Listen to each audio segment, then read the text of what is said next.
Hi everyone, my name is AJ Rettger. I'm the author of Oathbreaker, and I'm joined here today with Zack Argyle, SPFBO Finalist for his You're book not a Voice of War. SPFBO person. We already learned something today. Yeah, I'm not really a SPFBO person. I don't know how to do all these acronyms and stuff. Oh Me neither. man, and like I said before we joined, I just woke up from a nap, so I'm kind of in a haze right now. But thank you for joining us today, and and having the fun, and talk about your books for a little bit. Yeah, man, I'm excited about it. It's gonna be fun. Yeah. Thanks for having me. So, oh, it's a pleasure. So, for those of people who aren't familiar with the work, can you give us a quick rundown on what Voice of War is about? So, Voice of War started with the idea of essentially like we have like the chosen one trope, right? And as a dad, I have two kids right now, and I basically thought like, what if my kid was the chosen one, right? So like, what do you do as the parent if you find out that your kid is the chosen one? And so that's kind of how it began. Was like, what if there's some parents, they find out this, thing about their kid is special, and what would they be willing to do to keep that kid safe? And that's basically where it began. And then it kind of took on influences from a bunch of my favorite series that I've read, and kind of evolved from there. But that's where it began. Yeah. Yeah, nice. So, how did you get the idea of it besides just like, oh, this what if my kid becomes a chosen one? Like, how did you get the idea? Because like I didn't read your book. I listened to the audiobook, which really I found the narrator. I think his name is Aaron Gold, if I have that Adam right. Gold. Yeah. Adam Gold. I knew it was something like that. Yeah, he really immersed me into your world, and like the idea of Threadlight, I was so intrigued by. So, like, how did you come up with all that magic system? I guess is my burning question. Yeah. So that was like, what if everything in the world was actually connected? And that's kind of where it began. And then I said, well, what if there were some people who could see those connections? And then in a world like that, like if it was a magic system, right? Like how could they interact with it? Like what would the different like abilities be for interacting with those connections? And so, I mean, it starts out kind of with some Mistborn influence. I think it's pretty clear for people who have read Mistborn. There are some people who can push on the connections, and some people who can pull on the connections. And then it kind of expands and expands from there, even into book 2. There's quite a bit of expansion. So yeah, that's kind of where it began. Was just like, everything in this world is connected, which is something that like a lot of people say. But then I was like, what if that was literal? What if everything was actually connected and people could see it? Yeah. Yeah, that's all. So I know when I was listening to the book, you really just start with I don't want to give anything away, but just blue-eyed people and green-eyed people can like either push or pull on the connections. And then halfway through the book, you're thrown into I'm so bad with names, so please correct me when I butcher this. Uh oh, he's Alvarax. thank you. I was thinking, I was like, man, like I want to say artifacts, but like that's not it. But That's yeah, close. Alvarex. How did yeah, so did you have that all mapped out, or was it kind of like halfway through the book you're like, what if we add these different colors besides blue and green? No, I Or had we I had add it all mapped out, and that was like honestly one of the trickiest things with that book. And it's actually one of the parts that I think the most people complain about is introducing that like pretty core POV character like halfway through the book. Um, I think if you like, I was thinking about it as an entire series, so I was like, it doesn't matter. I can put him in. I can start him there. It's fine. But a lot of people were like halfway through the book, and you like introduce this new character. Um, but then I couldn't really introduce him earlier, and it was kind of the reason why. Like you're Yeah. like, I can't really talk about it without spoilers. Yeah, That's exactly. exactly why. Like the his introduction was the expansion of the story, and so I would have loved to. I mean, there's probably ways I could have made it happen.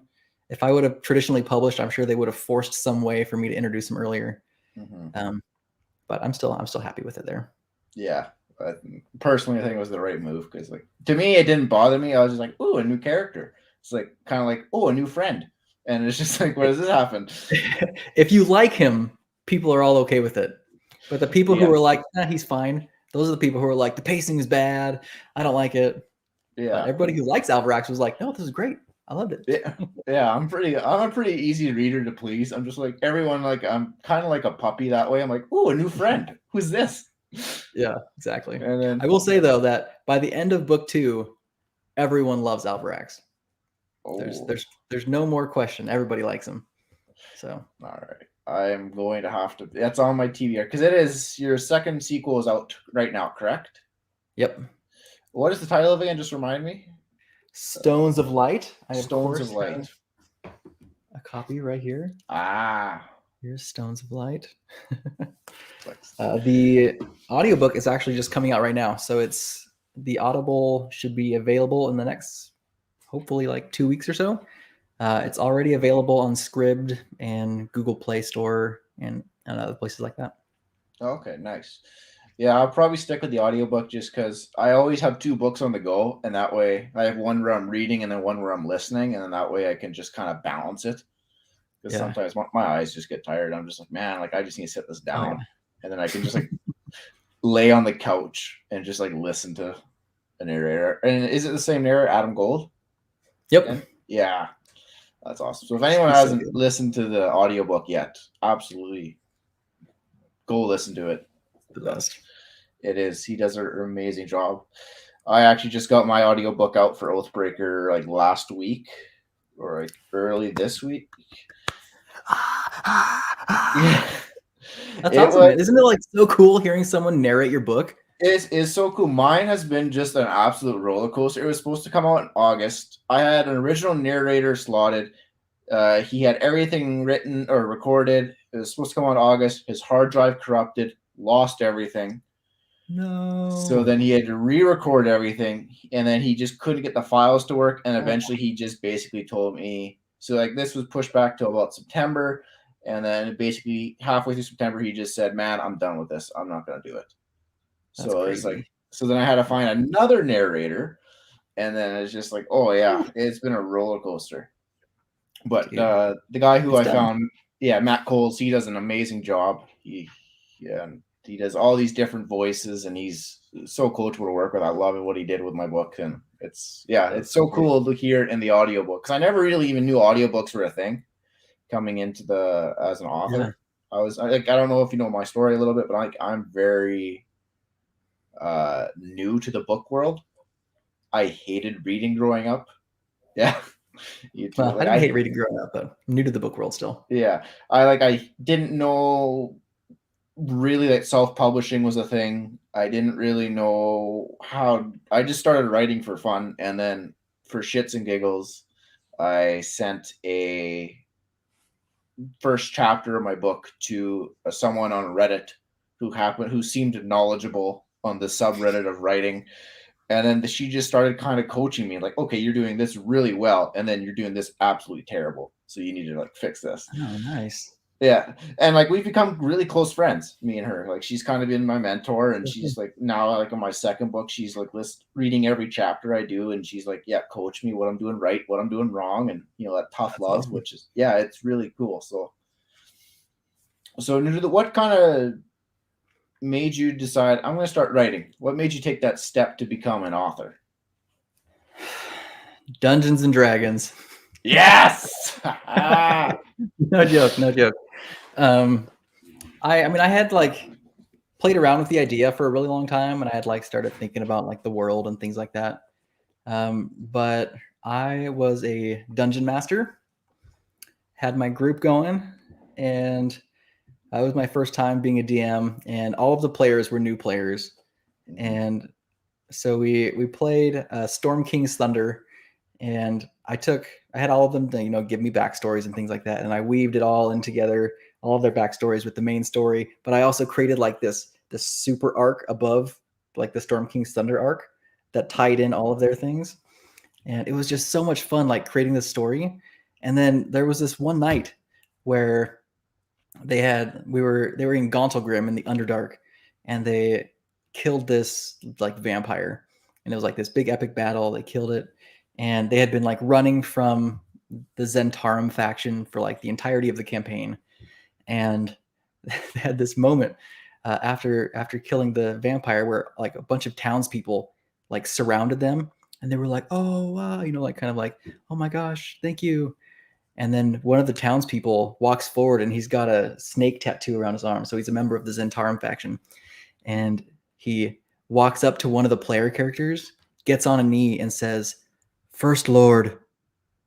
And everyone at the table was like, "What?" And so like they all like turned on each other. They like gasped. They're like, "Is someone in our party like the leader of the Zentarum?" I'm like, "What is this? What happened?" And yeah, it's like the moment where they like actually gasped aloud, I was just like, I could do this. They care. They're invested. Yeah. Oh man. So that was kind of like the turning point moment. I was like, I could actually do this. Like I really enjoy creating the story. And I have at least some ability to make it realized. Yeah, that's awesome. As a perpetual DM, I know what it's like. I always seem to be like, oh, I want to play for a campaign. And then we only go like 2 sessions, and I'm like, oh, AJ. And then I have this new idea. I'm like, okay, I'm DMing again. I'm taking the reins. So I know the feeling, and it's so nice when you get a group, because I started playing with guys who I didn't really grow up with. They're a couple years older than me, and they're the only reason I played with them is because my sister was dating their friend at the time, and they just didn't happen to invite me because they were short a player one night, and then I just Nice. fell in love with it. And then my boys who I grew up with, they're all like, Dungeons and Dragons is nerdy, it's lame, we don't care, and they'd give me such a hard time for years. And finally, I got them a little bit drunk, and and then they sat down for a session, and now they love it too. Just That's awesome. yeah, I love Dungeons and Dragons. It's awesome. I don't know, I feel like it's such a natural stepping stone for an author to go and just step and be like, There's so many similarities. Yeah. you just work out the kinks. I feel like I learned, at least for me, I don't know about you, but I learned so much about the craft of storytelling through trial and error through my DM campaigns. Mm-hmm. One of the things that I think is kind of cool about it too is, as a DM, you craft the story, but then you have to let the players kind of influence it also, right? So it's like this kind of back and forth. And I don't know, when I'm writing, it kind of happens that way too. Like I create a plot, I do a full outline for my stories, like I know what I'm doing like in every chapter. But then inevitably what ends up happening is like I'm writing, and all of a sudden like I'm in the character's, point of view, and I'm like, that's not what they would do. I was like, this person's going to do this other thing, and then I have to like kind of adjust the outline from there. So kind of like the flexibility is definitely there too. Yeah, you definitely learn. At least with my players, they love railroading me and like just going off script, and I have to completely like vamp for 2 hours and be like, like my first session with the guy, with my really close friends who didn't really like Dungeons and Dragons at first, they saw a gem in the mayor's hall, like a big gem, and they all immediately said, we're gonna steal that. I'm like, oh, perfect. So basically, I had to do like an hour and a half vamping of planning a heist encounter because they wanted that gem. Like, and it was funny because like all 4 of them looked up and also at the same time, we're gonna steal that. And I'm like, oh, What have I created? yeah, exactly. They're monsters. And it's funny too because like I feel like you get all that. I guess that. Well, how do you say? Oh, that's the term. What's up, man? Oh, Alan David. I would like to be part of a heist. Oh yes.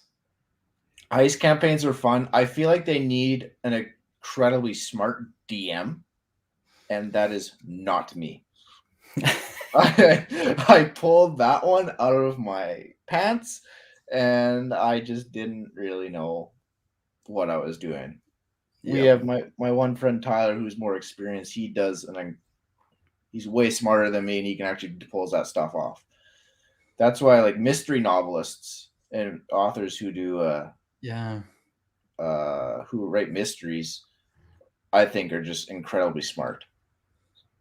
Huge respect for them, for sure. Yeah, exactly. Because like I was like, I'm gonna do a mystery novel, and I started typing it, and then I was like, man, and like I don't know, you've kind of said that you're a bit of a plotter.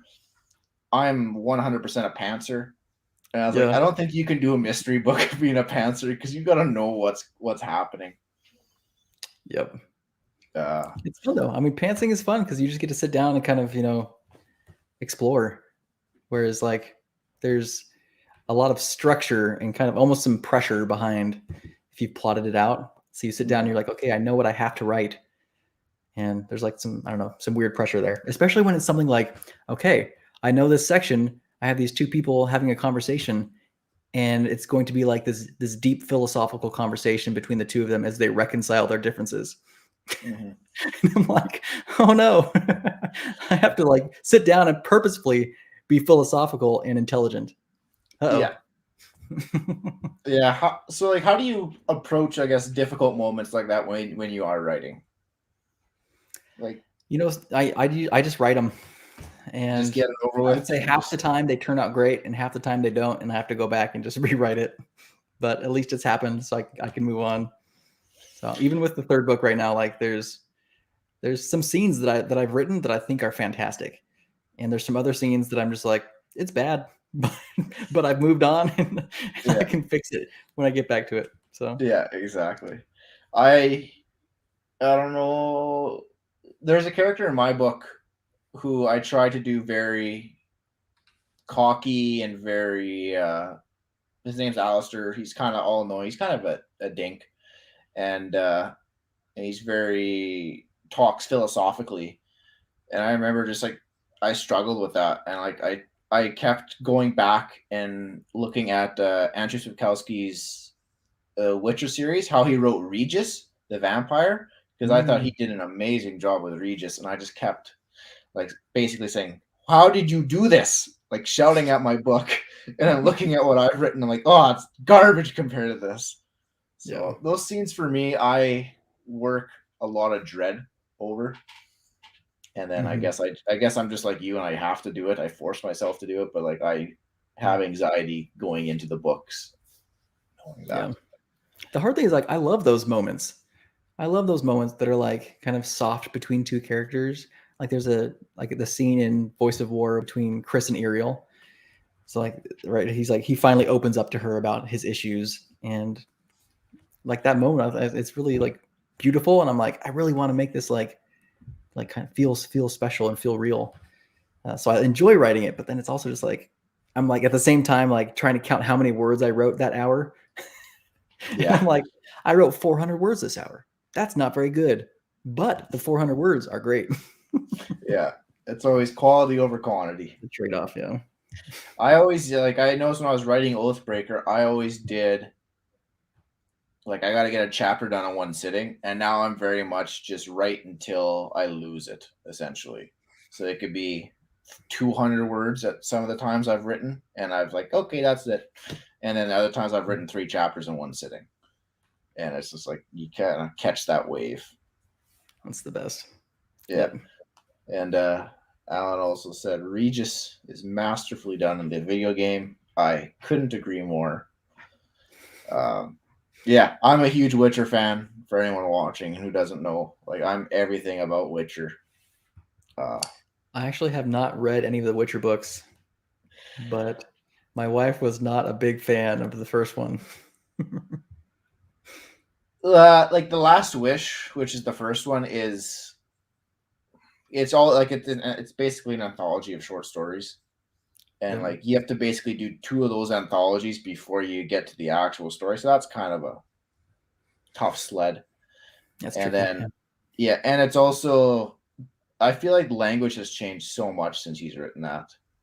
Like you don't like you pick up his books and you read it. It's written so different, and as sad as it is to say, because he's my favorite author, it reads dated compared to like a more modern, traditionally published author. Like if you pick up Anthony Ryan's books, or like your books, or Holly Tinsley's, or anyone's like that, where it's more Mhm. released in the last few years, it's Yeah. more modern. And Yep. don't get me wrong, like Sapkowski does an amazing job, but it's just like some of the stuff he also has is pretty insensitive too. It's like, ooh, that wouldn't fly in 2020. Good thing this was posted or published in like the 80s. Yep.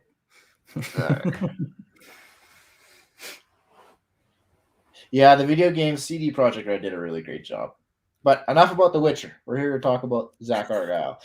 Sorry about that. I go on tangents sometimes, especially when The Great. Witcher's involved.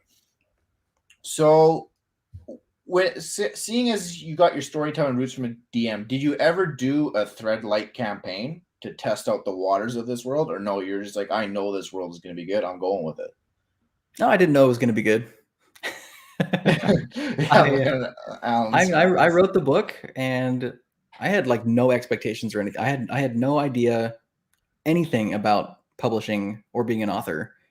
And so I wrote the book, and I like the very first version of the book, I even like queried it out to some agents, and it was bad. It was not like, I mean, I think one person asked for more than the first chapter. But yeah, it was like the first version of the book actually was like quite significantly different. For example, the first draft of the book did not have the apogee. Oh, which, as say you've read the book, that's a big part of the book throughout the entire thing. Yeah. So it changed quite drastically, and in like the best ways, because I wrote that book and I shared it with a couple of friends, including my wife, who's my alpha reader, and they were like the main feedback from both of them was like, Chris is boring. They're like, we don't really like Chris. We don't care about him. And I was like, okay, I'm going to make him more interesting. And then I also had this idea for some other things based on like what I wanted to happen later in the series. And I was like, oh, this works out perfectly, bringing it all together. And so I ended up changing the story quite a bit. Oh, and Alan, I did not draw the wolves. That was not me. But there are also 10 illustrations in each of those hardcover books. So the wolves are only one of 10 illustrations in that book. So Voice of War has, Voice of War has 10 illustrations of the different creatures that are unique to the world that Voice of War is set in. And then Stones of Light has 10 images of what are called core spawn, which you have to read book 2 to learn more about. So that's because those were not included in the audiobook, those pictures, amazingly. So I gotta, and they're still good too. Like some of them, like the one for the Skyflies, I think was one of my favorite, because I found this guy on Instagram and I reached out to him and I was like, hey, I have these 10 creatures that I want illustrated. And so here's the Skyflies from the Fair and Wild. And it just turned out so great. I loved it. Yeah, that is awesome.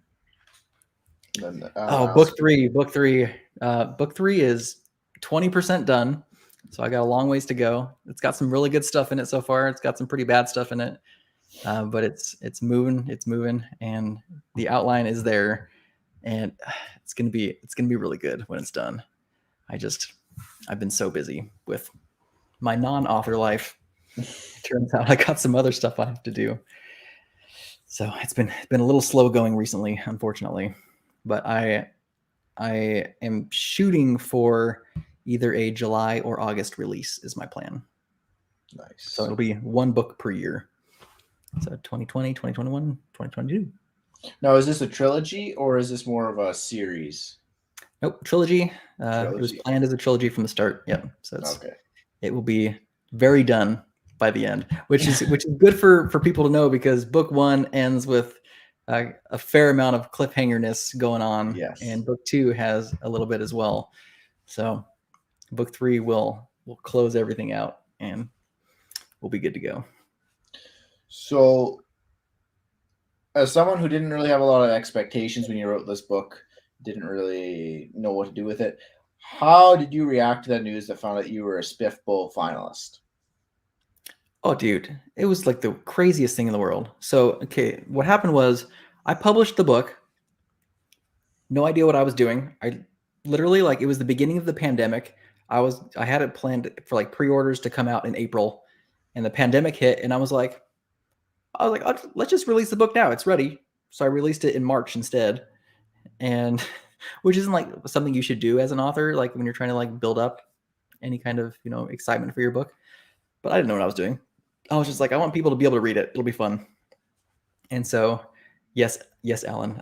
Hillary is very blunt in her analysis of the books.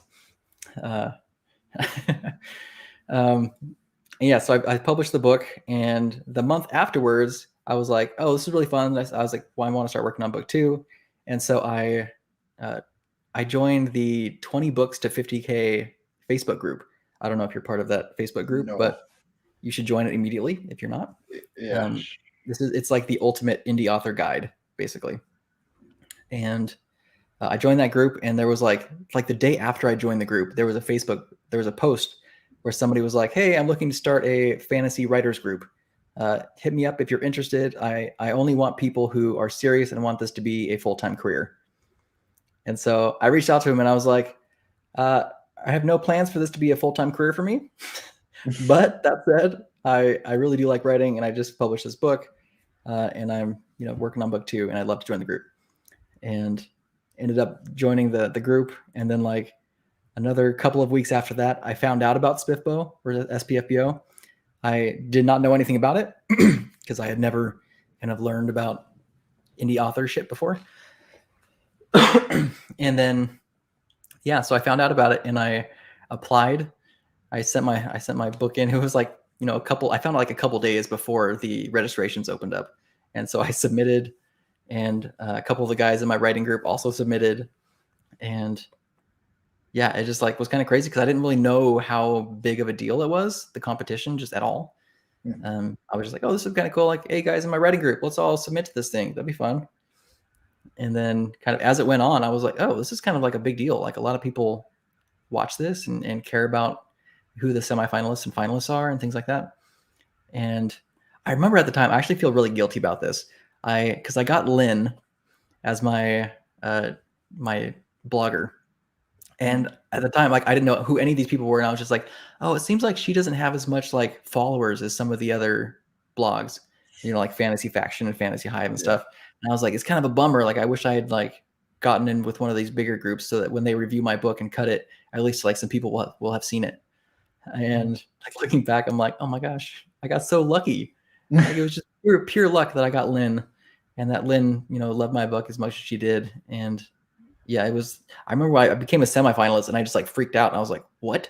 Because I looked at the other semifinalists, and they were like people who, like Rachel Neumeier, had been like traditionally published previously. Her books are very popular. Benedict Patrick is an incredibly popular indie author. His Flight of the Darkstar Dragon, I have it on my shelf over here. Like, beautiful cover, beautiful story. Like, yeah, the fact that I was a semifinalist with these people, I was just like, this is amazing. And then when I became a finalist, I honestly couldn't believe it. I was like, there's no way. Like, why did she choose my book? Is this a joke? Is she just trying to be nice because I'm like the new guy? Yeah. I think I had like 20 reviews or something when I like submitted to SPFBO on Goodreads. So like nobody knew what my book was. So part of me was like, she's only choosing it because she's like, oh, this will be cool if I choose like the underdog. But yeah, it turned out she actually did like it. And some of the other people did like it as well. So that was, it was pretty crazy. Yeah, some of the competition in that is definitely fierce competition. I know this year I submitted Oathbreaker, and for all of its glory and as much as I love that book, I know it is flawed. It is my first attempt at writing, and like I was placed in a hard bracket. I know my very first author talk, I was talking to Zamil, author of Gunmetal Gods. Yeah. And yeah, he's like, oh yeah, I know what division you're in. You're up against Michael Fletcher and Clayton Snyder. I'm like, ah. And then he kind of told me about them because I'm new to this. And I was like, oh. And so he kind of like let me down early. He's like, you're not really going to make it past them. And I'm like, okay. So it felt good. And it is what it is. I mean, from our first kick at the cat, or proverbial kick at the cat, I'm happy that I did it. Heck yeah. It was good. And I didn't get shredded that bad. I mean, for your first debut, I guess, to make it as a finalist is absolutely testament to your writing skills and the story you created and how intriguing it is. Thank you. Yeah. And luck. Don't forget the luck part. Yeah, there's a little bit of luck there. Because some of the other blogs didn't like it as much, turns out. Yeah. That was the roughest part, man. Because I had gotten like basically like between 7 and 8.5 rating from like every blog until the last 2 weeks of the competition. And then I got like a 6 and a 5 like in the same week. And I was just like, these people hate my book. Why did you have to wait till now? Yeah, but just a little gut punch. But I want to dial it back to something you said earlier. You said that your alpha readers said Chris was not intriguing in Voice of War. How did you, one, take that feedback that your main character is not interesting, that people don't care about him, and then how did you go about fixing that? Yeah. Alan's question too. What's your guys' least favorite fantasy trope? Ooh. Yeah, let's talk about that one first. Do you want to go first? Do you have one top of head? Mine's honestly The Chosen One. I can't. That one's like, it just grinds my gears sometimes. I'm like, oh, another Chosen One. Like, we get it. You're faded. Your book didn't feel that way to me though, because it was from the parents' perspective. I was like, oh, this is a unique take on a trope. Like, I'm all for tropes and it's not really even played out. Like the kid is going to still be an infant when the story is done. Yeah. So, yep. What is my least favorite trope? I mean, love triangles. Kill me. If there's a love triangle, I would rather die than read about it.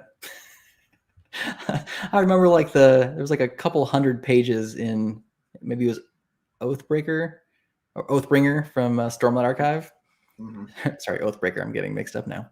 Yeah. Oathbringer, between Kaladin, Shallan, and Adolin, and I was just like so mad the entire time. I was like, this is so dumb. I hate it. Stop it immediately. Let's move away. Next. And then it stopped. And I was like, okay, good. Yeah. That's my least favorite for sure. Yeah, love triangles are up there for me too. It's just, ironically, like so two other things that like have been kind of bugging me recently. One, like a lot of the grimdark stuff, I've just been like realizing more and more, because I've like read a lot of grimdark recently, and just like I really got over it. I just like was kind of sick of it. There was just like so much that seemed like unnecessary, and so I have been kind of pulling back away from some of the grimdark stuff. So that was like one of the things that I've been a little bit kind of maybe bored with. I don't know. And then the other one, ironically, was like the coming of age story, which is kind of like related to the Chosen One. Mm-hmm. I just had read so many coming of age stories, and what's ironic is the book that I most recently read is a coming of age story. It was Master of Sorrows by Justin Call and Alan. Yeah, see how it's going. Yes, exactly how I feel. What's up, Andrew? Oh, hey, Jeff. Oh my gosh, yes, I want to answer Jeff's question at some point too. Yeah. Circle back to all these questions that we're getting now.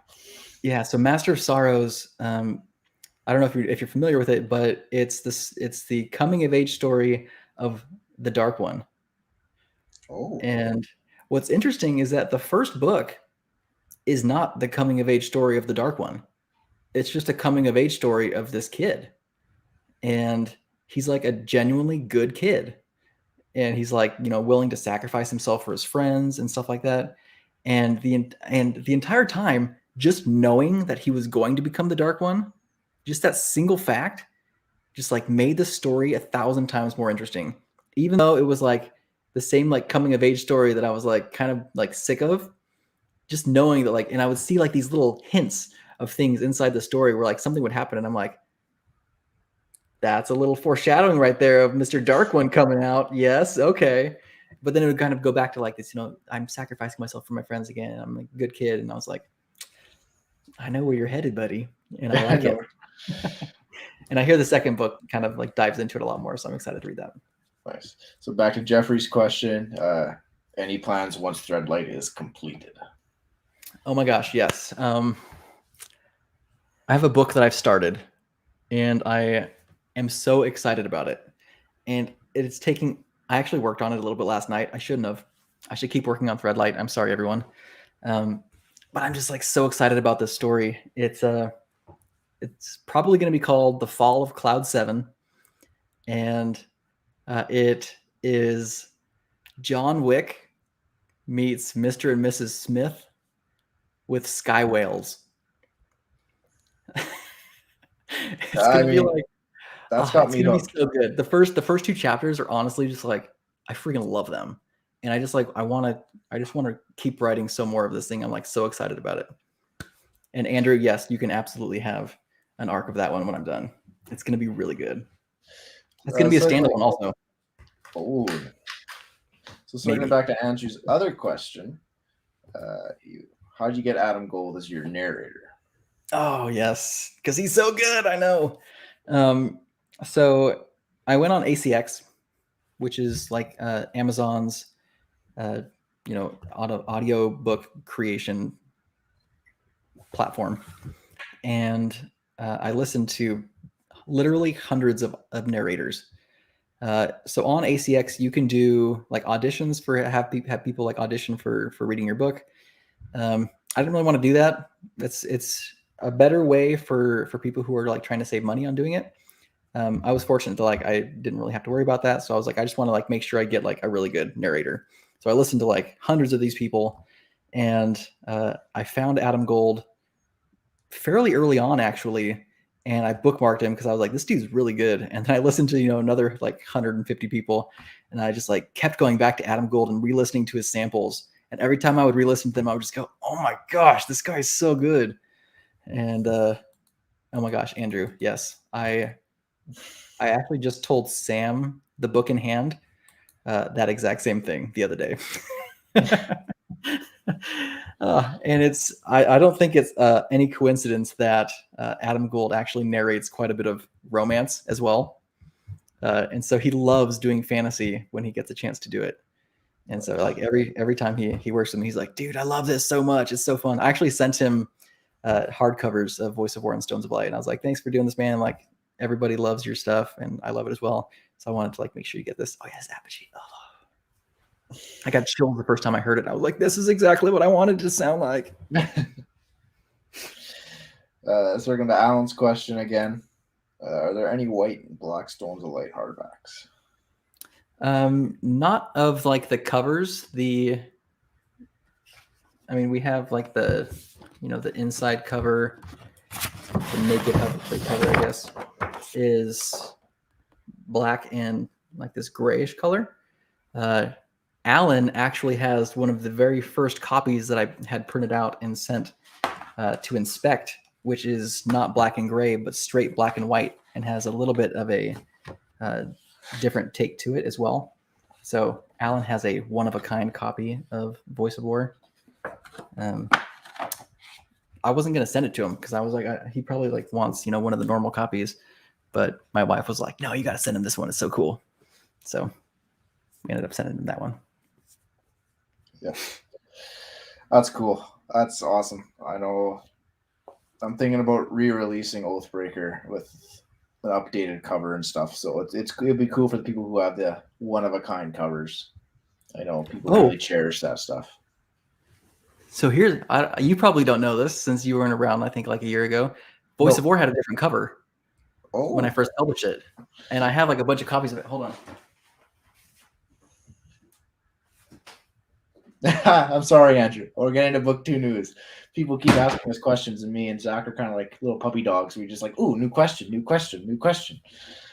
But yeah. Ooh. This was the original Voice of War cover. It was glossy, and it looks really bad in person. That was the first moment when I realized I didn't like how Amazon printed glossy print books. So I immediately switched it to matte. But I still really like this art. And actually, if you've seen the inserts for the broken bindings versions of the hardcovers that they're selling, it actually uses that cover art inside for the signed insert. So nice. I got to use the art still, even though it wasn't for the cover anymore. So before I answer Andrew's burning question about book 2, I kind of did a similar thing with Oathbreaker. Let's see. I'll grab my copy. So this was the one. This is the cover that we have now. And then when I originally published it, I got a guy on Fiverr to do cover. And then basically I just had the title removed from the picture, but I'll try and Oh, center it. nice. Yeah. That's And really then cool. when I guess with my hybrid publisher or whatever the heck, Vanity Press or whatever, because I didn't know any better, they basically said you can't have corpses on your cover. I was like, oh, okay then. So we'll go. Oh, that might be an Amazon thing, actually. I don't know. I can't remember. No, there's no way. Because like I'm thinking Mark Lawrence's like Prince of Thorns and King of Thorns had like a bunch of dead bodies, I think. Yeah. They just told me that, and I didn't know any better. I was like, okay, these guys are obviously the experts, so trust them. But I'm happy with what happened. And yes, physical copy. I mean, ebooks are fine, Andrew. I mean, I'm just happy you read my book, to be honest. You could have pirated it for all I care. I would have been happy. Like, yes, someone reads my book. As for me, book 2 news is coming along, page 330 as of tonight.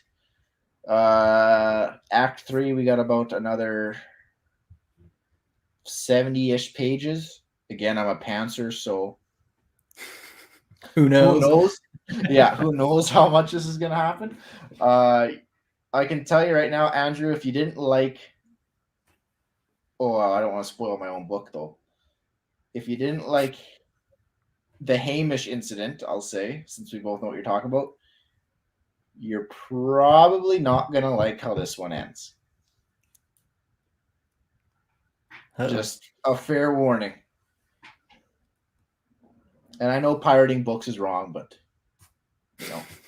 I don't condone it. I'm just saying, if it happened, someone would read my book, I'd still be happy. But getting back to my original question before we got completely derailed, people telling you Chris, not a likable character. How did you, one, take that criticism, and then two, how did you approach it? I mean, it was kind of hard because in a lot of ways, he was kind of like me in the story. He was like this protective dad, and that was like his main thing. And so I just wanted to give him some dimensions. I was like, yes, he's going to continue to be a protective dad because that's important to the story. Because it's really like, how far will this dad go to protect his family kind of thing. But I wanted to give him other dimensions. And so when I thought of the apogee, specifically because of where I wanted to go with book 2. And so I know Andrew just finished listening to book 2, so he knows the direction the apogee takes and the importance to the story that becomes. But yeah, so I ended up saying like, I'm going to change Chris so that he has this voice in his head, and it's going to by default give him like this other dimension besides his protective spirit. And yeah, so it kind of took off from there. Nice. I know I kind of have the same criticism with my book, with my main character, Mario. People are like, I've had relatives telling me, like, I straight up hate Mario. Like, I'm rooting against him the entire book. And I'm like, oh, okay. But it's funny because people say, like, at least my relatives anyway have told me, that keeps me invested in the book but like, I really don't like Mario. I'm feeling something. Yeah, you're feeling something. Like, I must be doing something right. And I kind of just steered into that.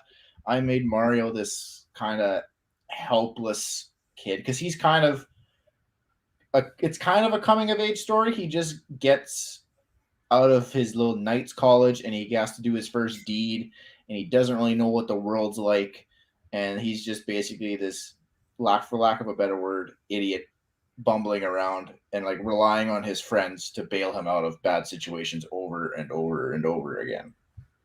He can be friends with Laurel, and everyone can hate them together. She's the character in my story that gets a lot of hate. Yeah. It's probably like 50-50. People either really like her or really hate her. So pull up Zach. Andrew's other question: does your wife like Chris? So it's funny because, I mean, I think so. At this point, Hillary is like so much a part of like the creative process of the book, because I like tell her all of these things that I'm planning like in advance. I'm actually doing less of it in book 3 because I want to get her like less skewed opinion this time. But for the first 2 books, like she knew everything that was happening before I wrote it. Like I would like talk to her about everything. So I don't really know how she felt about characters and events because they were just like she already knew what was happening. So she she definitely likes him more than she did in the first draft, pre Apogee. Do they hate her more than Lift? Ooh, I actually had somebody compare her to Lift the other day in one of my reviews.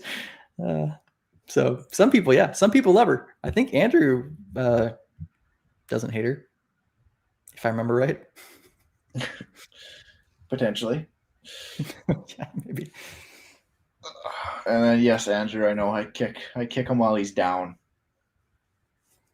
I'm so ruthless to my characters. I feel kind of bad for people who get emotionally invested because they're.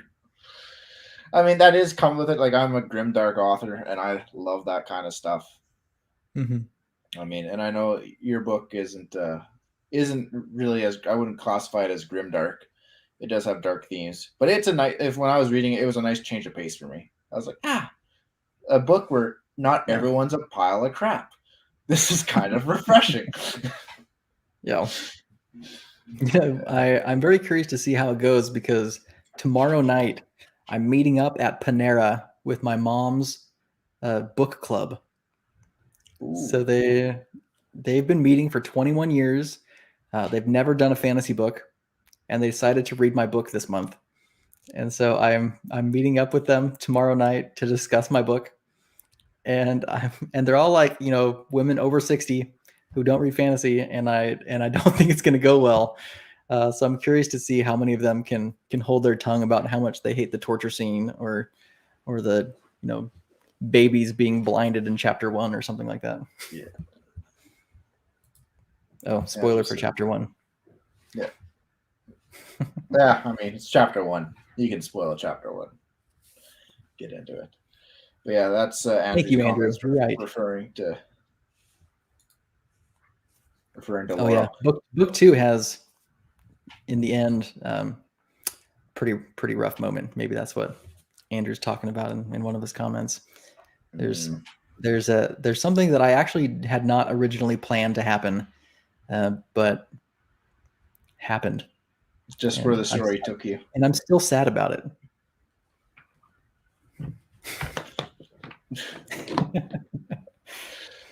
So getting back on track to this kind of author talk interview instead of just fielding questions, how did you go about in terms of fleshing out the magic system? Did you have, when you had Threadlight, were you like, I'm going to make this very structured kind of like X happens, if X happens, then you get Z? Or is it more, I want to keep it kind of fun and loose? Because I feel like your magic system, at least to me anyways, was more that middle ground. I feel like it wasn't one or the other. It was about halfway, which is a hybrid, which I felt was nice. Yeah, I mean, I do like having structure to the magic. Some like level of predictability, I think, is kind of nice. I didn't want to make it complicated, and I didn't want to make it overpowered. Mm-hmm. I think like a lot of magic systems create like, and it's fine. Like some of the books I love the most are books that have like super overpowered magic systems. Maybe someday I'll write something like that. But I wanted something that was that almost felt like kind of useless in a lot of situations. And especially like Alvarax, for example, like his in a lot of ways feels like a pretty worthless ability. And I love that. And so that was kind of where it started. And part of me was like, should I, add all of these different colors? Is it going to be like purple thread light and, red thread light and things like that? And I wanted to keep it pretty pretty contained, and I didn't want it like breaking out too much. And so I also really like working within like a box. And so it forces my creativity to work. And so there's definitely like stuff that happens with the magic system in book 2 that changes it in some ways, but gets to keep kind of within the box that was set forth, which I think is kind of fun. And then yes, Andrew, we did mention it earlier. I think this is before you tuned in. Zack did say that he took inspiration from Mistborn. Yeah. I was talking about how I had the idea for like everything being connected, literally. And then I said, what are the ways that people could interact with these connections? Like, what would that be? And then I obviously, like, because I love Mistborn, I immediately thought like, oh, it's kind of like the steel pushing and stuff like that. So I was like, okay, you could push and pull, could be one thing. But then like, what else could there be between these connections? And so that's why it continued to grow into, throughout book 2. And Alan's got another question. Do we read a lot of fantasy as well, or do we read outside the genre we write in? So I mostly read fantasy. Yeah.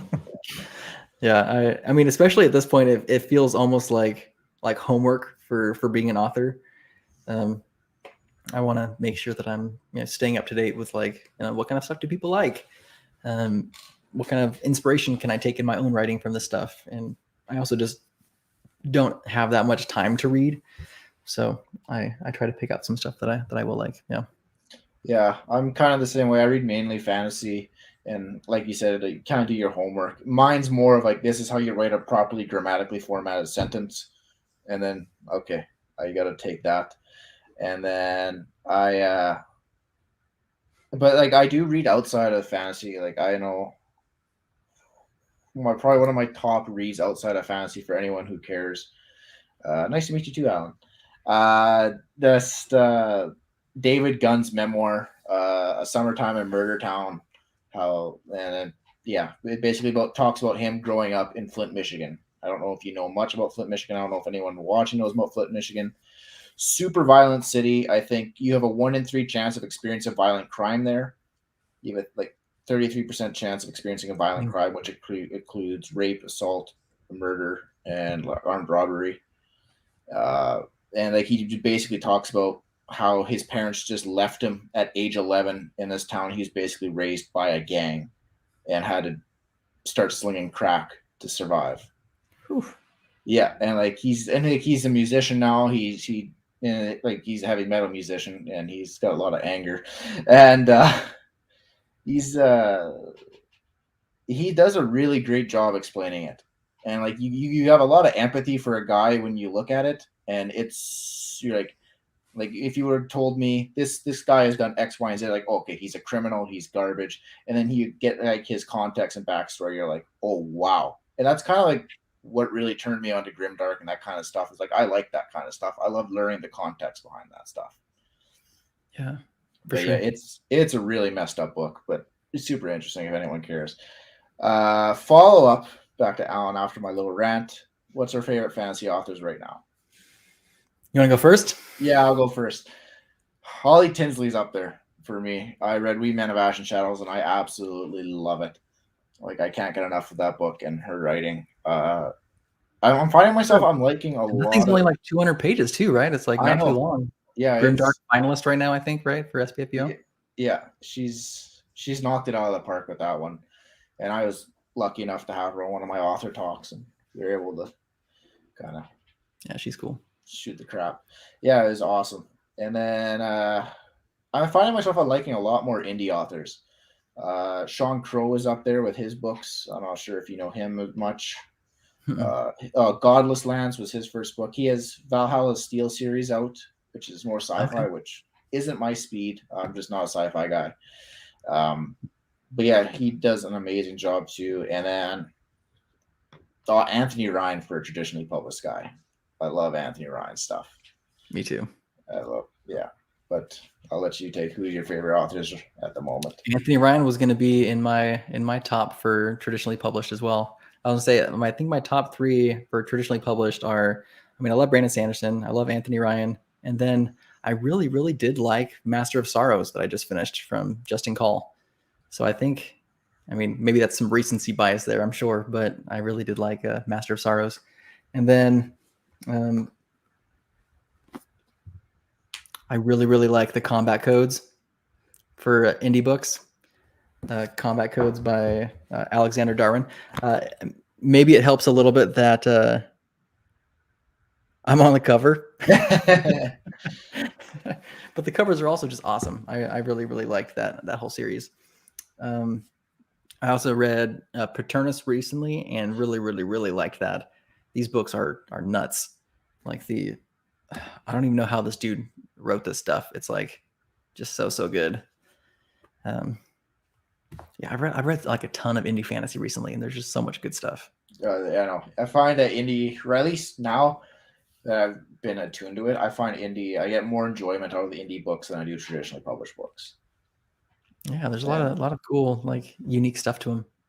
But then there's uh, also just like a lot of tropey stuff in a lot of them, especially a lot of the ones that like sell really, really well are like super full of tropes, which is kind of interesting. Alan said, "Have we read the Draconis Memoria?" I have not. I've read the Ravens. Oh, what's it called? I got it right here. The Ravens Shadow trilogy, and then the Ravens Blade duology is all of Anthony. And then I'm looking for Christmas, getting the Pariah. Oh, Zach's caught them all. They're a lot of fun. They're like Indiana Jones meets Jurassic Park Oh, nice. with dragons. Some of the parts in the story kind of get a little messy, I think, but it's a lot of fun. I really like Draconis Memoria. And Andrew says we should check out Seventh Cadence. I've been seeing that one. Yeah, I Yeah. chatted with the author actually a fair amount now. He seems like a really cool dude. Jim, I think Wilburn. I'm Something just Wilburn? Googling it now. Seventh Cadence. Oh, that's a sick cover. Yeah. I'll be checking that out. Man, every time I do an author talk, I get like 3 or 4 books just added to my TBR. It's like, man, I'm never gonna get through this. Like, it's just I'm gonna die with like 40 books Well, I've by the never way, read. if you're needing some D&D in your life, you got to read Paladin Unbound, dude. It's a lot of fun. Very, very D&D inspired, like literally from campaign he ran. It's a fun one. Nice. And then have you read Kings of the Wild by Nicholas Eames? You know, I read like a couple chapters of it, maybe like 2 years ago or something, and I just didn't get into it. Just get into it. And then I never picked it back up. I don't know. I mean, I probably would like it if I read the whole thing, but I like got distracted and then never got back to it. Yeah, it's very D&D inspired. I'm actually running a D&D campaign based off the book right now. And yeah, it's really cool. My friends love it. They're like, "Oh, how do you come up with all this?" And I'm like, they're gonna hate me when I tell them I'm basically just doing a book, someone else's book. You should do Black Tongue Thief. Oh, Jeff's here still. Oh, hey Jeff. I did just talk about Jeff's book. Everyone read Jeff's book. Yeah, Black Tongue Thief I'm reading right now. I'm like 3 chapters in, and it's just because I've heard really good things about that book, so I wanted to. It's a fun one. Yeah. I had pretty mixed feelings on it, but I did really like the ending. And the world building was just like so kind of like weird and unique. It felt like a Tim Burton fantasy world almost, which was pretty cool. Yeah, that's gonna be sick. I can't wait to get into it and actually sink my teeth in instead of just read 3 chapters. But like you said, when you're balancing a day job, and then I don't have kids, but I have a dog, which is not even close to the same. But I mean, he has his moments of being a little brat. And then I'm also writing a second book, so like it's so hard to find time to read. Which is why I love audiobooks, because I can like literally clean the house and listen to an audiobook. Yeah. Yep, for sure. Getting back to Voice of War and your work, what was your big like holy crap, I'm an author moment? Like, this is like, I'm not just some guy writing for fun. Like, this is like I'm an actual full-fledged professional author at this point. What was that moment for you? It was becoming a finalist in SPFBO. That was the moment I was like, holy moly, like people really like this book. I like, honestly, like sometimes in my mind, I'm just like, I see like all of like the warts and things that I would change in book 1. And I'm like, maybe like 4 stars for my own book. Sometimes I feel that way. Stones of Light, I think, is 5 stars. I'm very proud of that book. But Voice of War, I still see like a lot of like the early author mistakes that I made, and sometimes that's all that I can see. So yeah, it makes me so happy when people can see past those warts and still really enjoy the story, which I think is pretty awesome. And Andrew is taking off. Goodbye, my friend. Sorry for the loss in Jeopardy. But yeah, so I guess that was your moment. I don't think I've really had that moment yet. I still feel like a hobbyist at most times, and just yeah. But I mean, You'll get there, man. like I said, I think everyone sees that in your first book, though. You see the warts and all. Every author sees that, and like Mm-hmm. I feel like the book I'm writing now is definitely. Maybe I'll change my answer once it's finally published. But right now, I feel like it's a 5-star book. Yeah. But like Oathbreaker, I read it again, and I'm like, this is 3 stars. I'm like, this is 3 stars. You're But, like, why do people like this book so much? And like, wait, it's my own book. I'm not supposed to say that. yeah, exactly. And now let's just ask us if you give us permission to 4-star Voice of War. It's got a 4.01 with almost 300 ratings on Goodreads. So I think you'd be in good company if you gave it 4 stars. Yeah. So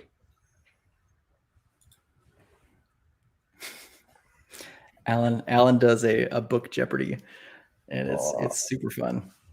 And they just had one on Sunday. I'm going to have to tune into that because I love Jeopardy and I love books. So You should. They're awesome. like, man, there's so many awesome people in the book community. Like I would have just been like, I would have never known had I not taken the plunge and go headlong.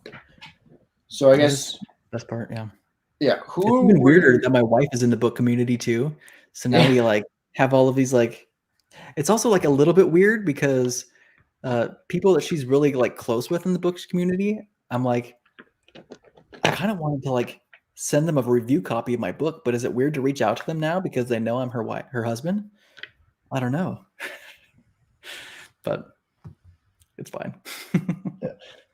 Who were your biggest inspirations as an author? Who were like, let's say, your top 3 authors who were like, what got you said that made you say, I want to write, I want to be like them? Yeah, Anthony Ryan was a big one.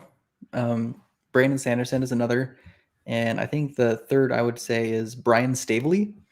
I don't know if you've read any of his stuff, but no. You should. I think I've seen his cover going around Twitter for his latest one. Oh, but the title escapes me. I have it up here. Empire's Ruin. Yes. I haven't read it yet, but I have it up on my shelf. But his Chronicles of the Unhewn Throne was about 3 siblings, and like a lot of crisscrossing arcs and things like that. And it's a little bit darker as well. And between the 3 of them, Staveley, Ryan, and Sanderson, I definitely took a lot of inspiration. Yeah, for sure. Mine, Matt Sapkowski's number 1, top of the list. Like, yeah, dude, that guy is just like my hero as an author. I'm like, if I ever get to meet him, I probably won't even talk. I'll just like fanboy, like yeah. Other ones who really inspired me were, I guess, Tolkien, obviously, because yeah.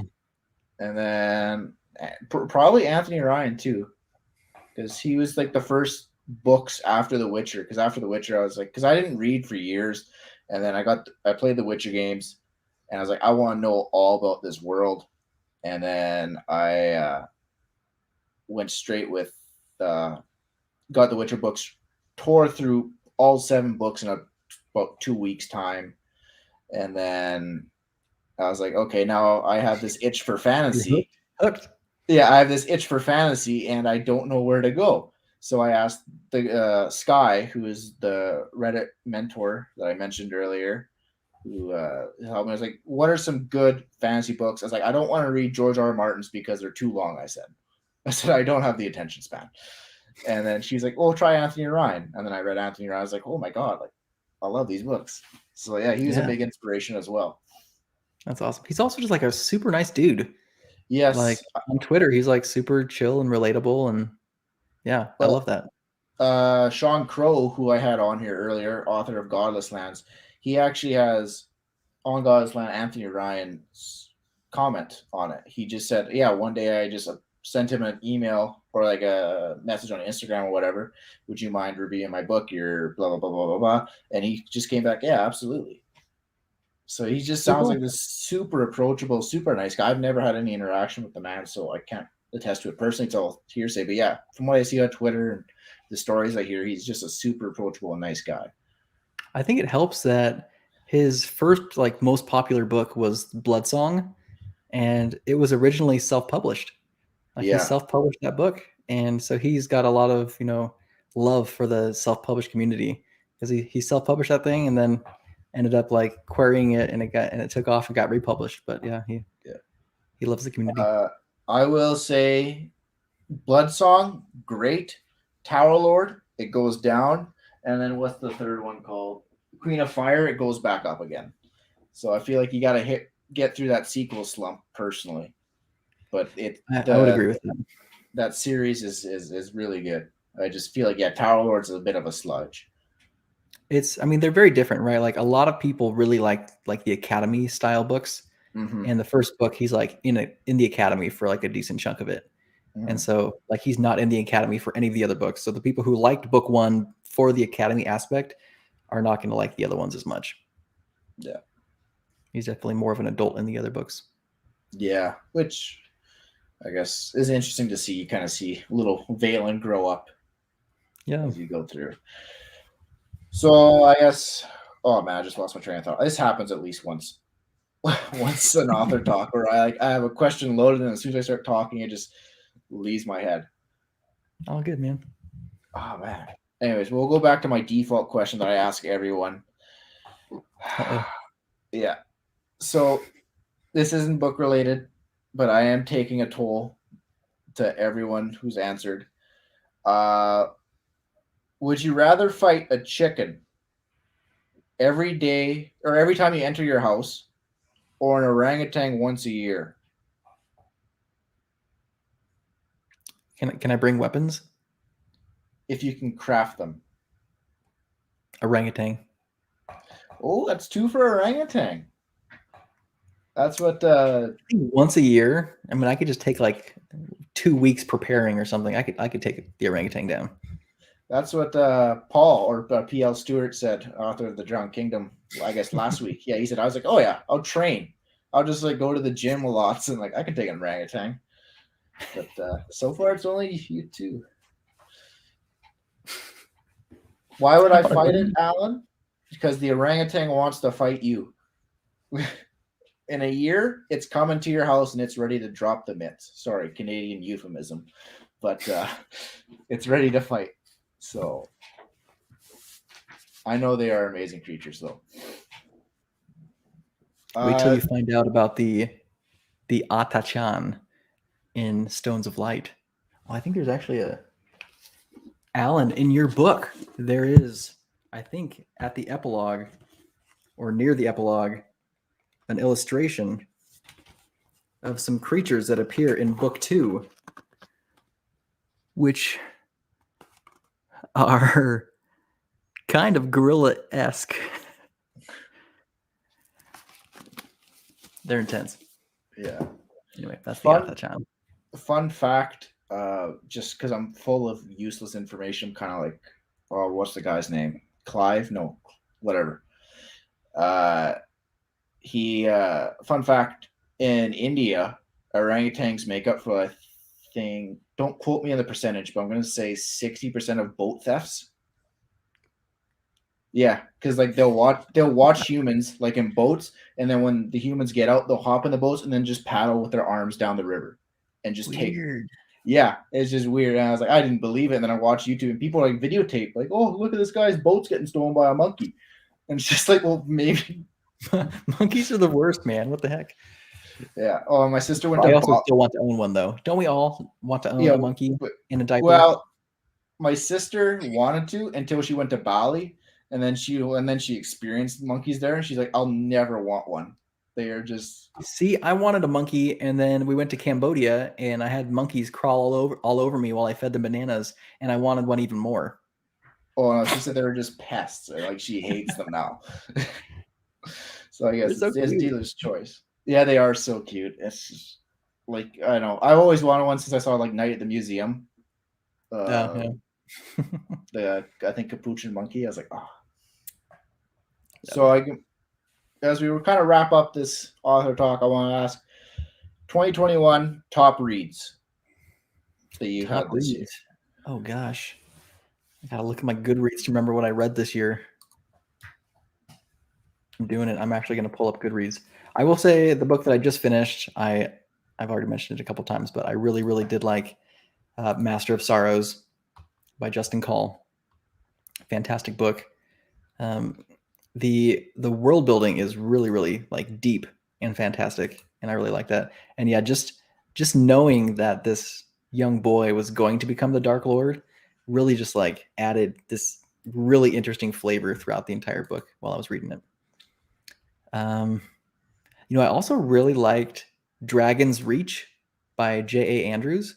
So that's a self-published book. This was a semi-finalist last year, which lost out to The Lost War, which won SPFBO. So it easily could have been a finalist last year. And I read this after I had read like a bunch of grimdark books, and it's not grimdark at all. It's, I would say, probably like on the border of YA and adult. Okay. And it was like, I don't know, it was just really refreshing. Like, and it was a great story. Yeah, so I really liked Dragon's Reach. Kind of along the same veins, Of Honey and Wildfires was probably like my biggest surprise of the year. So Of Honey and Wildfires by Sarah Chorn. So Sarah Chorn's like really big in the indie community. She edits a ton of indie books that are very, very popular. But this book is set in like the Wild West during Gold Rush time. But instead of the Gold Rush, it's this stuff called shine. And it's like this magical substance. And she's a really, really beautiful like prose throughout the story. And the book, I was worried about it because beautiful prose is not good enough for me. I will not read a book if it's just beautiful prose and the story is boring. Which is how I felt about my wife's favorite book a couple years ago. She had me read 10,000 Doors of January, which was her favorite book of that year.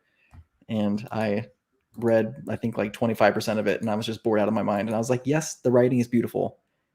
And also, yes, I'm very bored, and I don't want to read any more of this. So I DNF'd it. But I thought Of Honey and Wildfire had a very cool story to it as well. So I liked that one. Oh, and I did finish the Combat Codes this year. So I read books 2 and 3 this year, and that story is just so cool, man. Like I love that story. I don't know if you've read any of them, but it's like this like grungy kind of sci-fi world, but it's like a mixture of, it's like sci fantasy with, I don't know, it's almost like slightly post-apocalyptic, but there's like a bunch of technology. I don't know, it's almost cyberpunkish. It's Final Fantasy inspired. Okay. Is what the world is. Like there's literally chocobo in the world that appear in book 2. And yeah, the world is so cool and like grungy, and the fight scenes are just so intense. And yeah, I love those books too. So lots of good ones this year. I read a lot of them. Yeah, there are some really good ones. For me, We Men of Ash and Shadows, I mentioned, from Holly Tinsley. Sean Crow's Godless Lands, which I've also talked about. The Hellborn King by Christopher Brenning just came out this year. And like I was at a place where I was reading and I was like, man, I want something really grimdark. And boy, did that book scratch my itch. I was like, oh boy, this is. You're at the opposite stage of life right now than I am. I'm like, I've had too much grimdark. I need a break. Yeah, I was like, I need more. And like after I read the first chat or the prologue, I was like, whew, I am in for something dark. And and I just kept reading it, and I really liked it. I actually DNF'd a book recently because it got too dark. A scene happened, and I was like, I can't do it. Yeah, that happens. I mean, I've had people say that about Oathbreaker too. Oathbreaker has some pretty rough scenes, probably about 2 or 3 rough scenes in it that I know we're probably going to catch a few people. And, and other people are going to love it. Some people are going to love it, and some people are, I had what's her name? Cassidy Lanstra from, I think she's with Fanfi Addict now, the blog. And she finished my book. She powered through it, God bless her. And she said, this was a great book, except for this like one scene. And I'm like, I knew that scene was going to catch someone. I knew that scene was going to bite me in the ass eventually. But it's where I thought the story was going to go and made it realistic. Yeah, no matter how dark and shitty things are, but it was, in grimdark you have to write those scenes sometimes. If the Can't shy away. I guess dictates it. Yeah. That's And awesome, what man. else have I read this year that's really good? Oh, The Axe and the Throne by M.D. Ironman. It's another self-published book. I listened to his audiobook. He has a really great audiobook. Mm. It's a bit grimdark, but not super grimdark, I guess. It's got some darker themes. But yeah, he does an amazing. His one character, oh, that's gonna bother me. Cassian, I believe, he's a eunuch, and he's just like this perfect malevolent guy who just like dance my puppets like throughout the whole book, and I just love him. I love him. He's definitely the villain of the story, but like it's such a great job writing him. So I really enjoyed his book, and then probably Voice of War is up there too as one of my most enjoyable reads. You're just saying that. No, But I don't care. I'm going to take it anyway.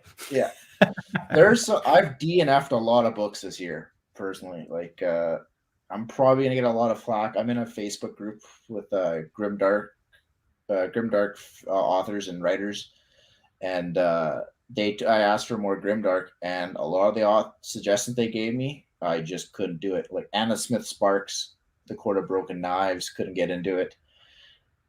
Joe Abercrombie's, I can't get into any of his books. I finished The Blade itself, and I was just like, man, nothing happens for like 300 pages. I laugh because it's true. I'm just like, and I just people are like, oh, you got to power through it. You got to keep going. It's like I don't want to do 3 books and only have something happen in like the last 200 pages. Like that's not something. I read all 3 of those books, and it's been years now, but I think it's a testament to like the way that Abercrombie writes that I cannot remember any of the story, but I can remember a bunch of the characters, which is really like that's Abercrombie. Like he writes really fantastic characters, and sometimes his plots are kind of boring. Yeah, his characters really spring off the page, and I love it. I love his characters. Like I read Half a King by him, which is not as grimdark, but and I like that one because his characters were so intriguing. But just the Blade itself, the plot, it was just like nothing happens. Just reading. Have you done Mark Lawrence yet? I have his books. I haven't dove into it. I think what do I have? Prince of Fools is the book I have, and I have. You should do Prince of Thorns. Prince of Fools is a little more. I wouldn't even call that one grimdark. Okay, it's definitely like adult. It's still dark, but Prince of Thorns, that one is definitely darker. Okay, I'll have to pick that one up then. Is it first person or third person POV? First, I believe. Oh, that's such a grind for me is first person POVs. Like I'm reading Black Tongue Thief, and I'm getting through because I know I'm missing out on so many books if I only read third person. So many great books. But, it's an acquired taste for sure. It is an acquired taste, and I'm just like, but I think I'm gonna learn to love it. It's just that's just not what I'm used to. Yeah, maybe you'll never like it. Yeah, that's maybe. Okay. That's okay too. But I think that's all the questions I have. I want to thank everyone who tuned in. Thank you for your time and joining me today. We went a little bit longer than I expected, but that's okay. That's probably my fault for going on rants. We both did. It's fine. Yeah. But thank you so much. Unless there's any other questions from the audience, last minute, speak now or forever hold your peace. Otherwise, we'll see you guys next time. Yeah, man, it was super fun. Thanks for having me. Yeah, not a problem. Thanks for joining us. Oh, before we go, one last question. Where can people pick up Voice of Wars and Stone of Light? They are available everywhere in print form. You can buy them at Barnes & Noble. You can buy it from Book Depository, Amazon. The audiobooks are also available wide, meaning that they're not Audible exclusive. So Voice of War you can find everywhere from Audible to Scrib to Apple Books on your iPhone. And Stones of Light is over the next 2 weeks going to also be available in all of those places for the audiobook. Nice. Yeah. Excited. Well, again, thank you so much for joining us. Thanks to everyone who tuned in and asked your questions. It was an absolute pleasure to have you, and we'll see you all next time. Thanks, man. Bye.